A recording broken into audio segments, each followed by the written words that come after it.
Olá pessoal, sejam muito bem-vindos ao nosso canal. No vídeo de hoje nós vamos falar um pouco aí sobre cilindro hidráulico, cilindros aí usados em prensas e injetoras. Obviamente que esse cilindro aqui ele não é tão comum, né? Um tipo de cilindro aí parece mais aqueles cilindros de empilhadeira. Mas eu gostei dessa imagem aqui mais para nós compartilharmos um pouco aí sobre o cilindro hidráulico. Eu achei uma imagem bastante interessante. Onde eu tenho uma entrada de óleo e a outra entrada. Então entra o óleo aqui, sai aqui.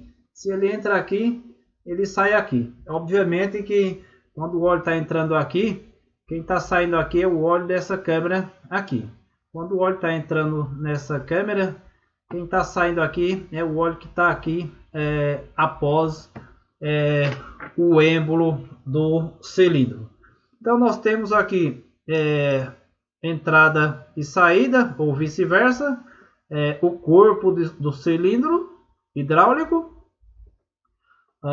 Nós temos a tampa traseira, nós temos aí a camisa do cilindro, a tampa frontal, a haste, normalmente é uma haste material 1045 cromada, que é uma haste própria para cilindros hidráulicos. Então, se nós pesquisarmos aí, quebrou a haste do cilindro, nós vamos precisar trocar qual material que é 1045, normalmente 1045, uma haste cromada, que é um tratamento específico aí para a haste de cilindros hidráulico. Aqui a haste, aqui eu tenho o êmbolo do cilindro hidráulico.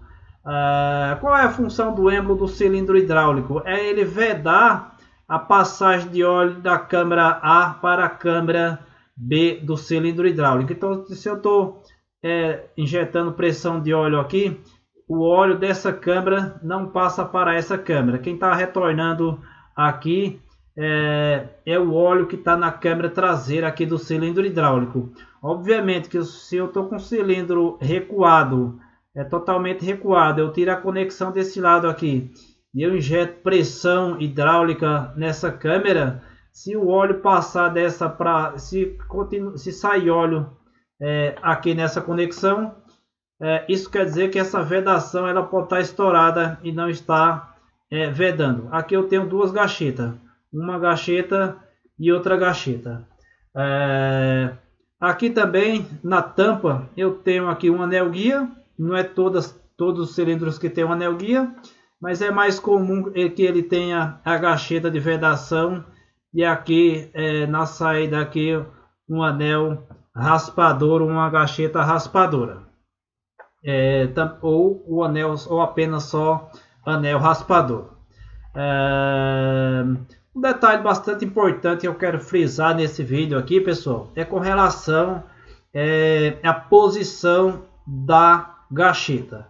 Eu observo que às vezes o mecânico ele não presta muita atenção às vezes nesse detalhe em qual posição é montado a gacheta. Às vezes ele tira aí, não observa, vai colocar e então ele coloca a gacheta na posição contrária.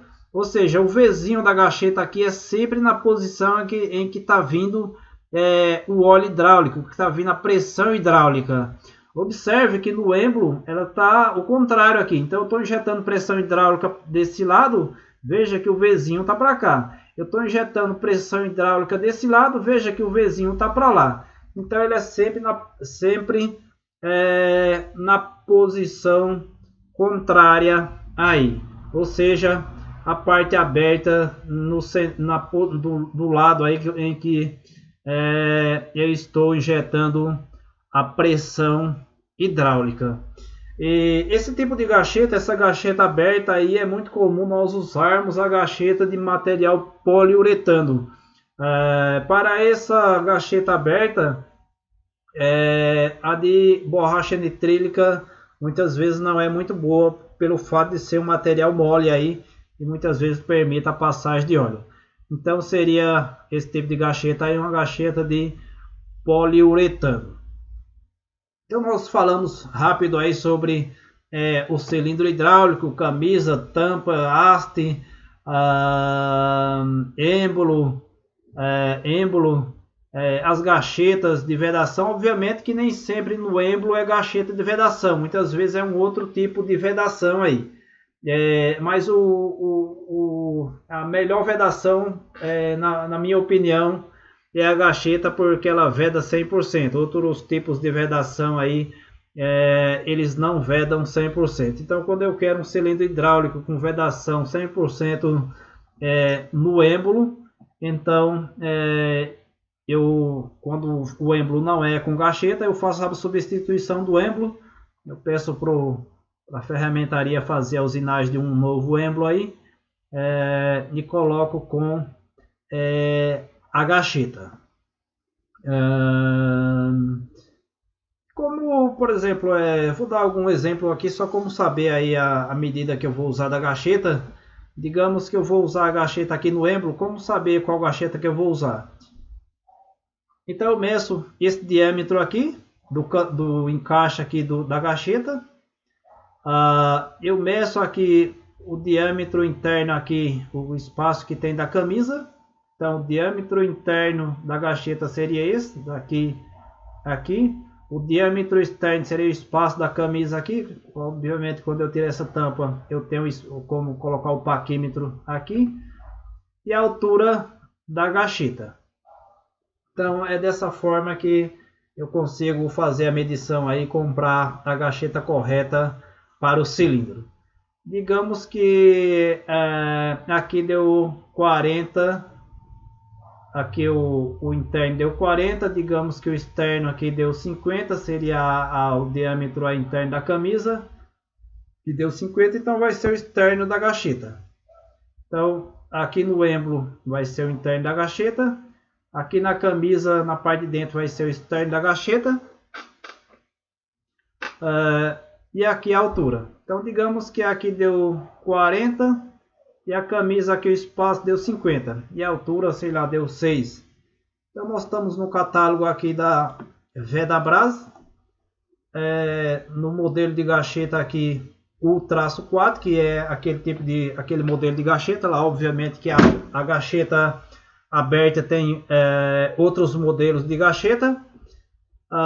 Então digamos que lá o diâmetro deu 40, o diâmetro interno lá no êmbolo 40, o externo, que seria o diâmetro lá da camisa, 50, e a altura 6.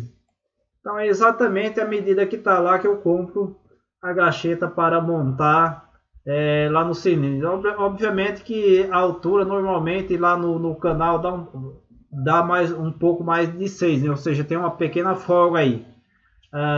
Até 1 milímetro de folga aí não é problema nenhum, essa folga na altura.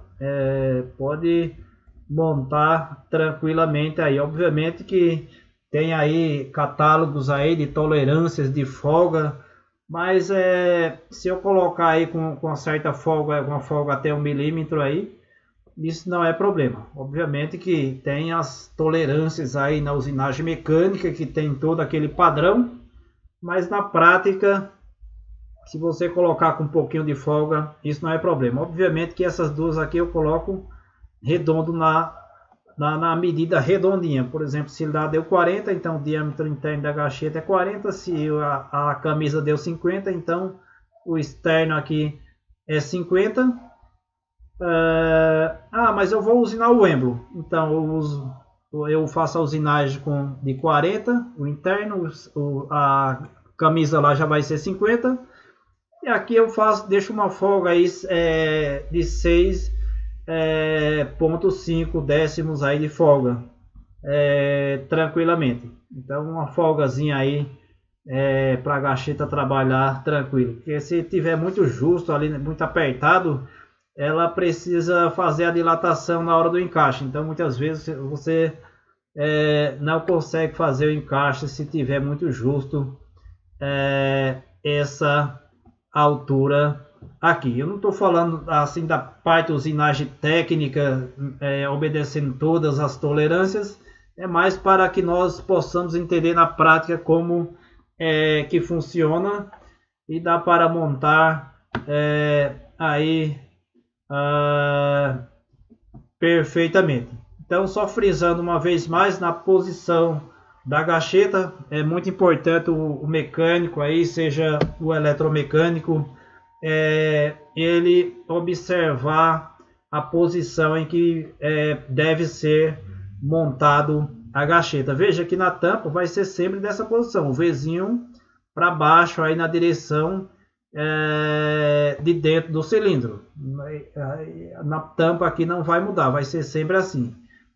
E no cilindro não, se o cilindro aqui tivesse de pé, seria uma para cima e uma para baixo, que é onde eu estou injetando a pressão hidráulica. Se eu vou recuar esse cilindro, eu injeto o óleo aqui, empurro o êmbolo para trás, ele recua. Veja que o V está nessa posição. Se eu for avançar esse cilindro, eu injeto o óleo hidráulico aqui, ele vai empurrar esse êmbolo para frente e então a haste vai avançar. Veja que o V está na posição aqui, virado para trás aqui, na posição em que eu estou injetando o óleo hidráulico. Então é muito importante o mecânico ou o eletromecânico se atentar a estes detalhes. Beleza, pessoal? Um forte abraço e até o próximo vídeo.